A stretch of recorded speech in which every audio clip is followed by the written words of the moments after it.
And everyone who exalts himself will be humbled, and he who humbles himself will be exalted. This is a core teaching, of course, of the Lord. We know his humility.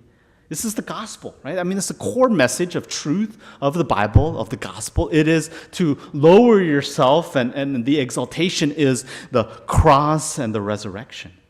But if we look at this cross and this resurrection and really understanding what it is and why it is integrity, right?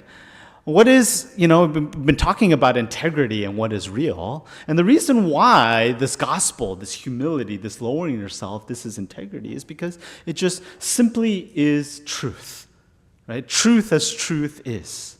So, this cross and this resurrection, I don't want to mistake this truth to what we were talking about before, between this oscillation between pride and shame.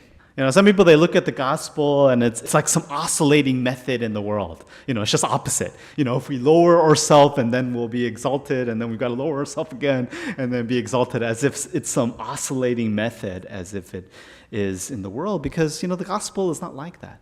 It's not as if the gospel says, hey, we lower ourselves, and then so God, he owes me to be exalted. I mean, is that the gospel?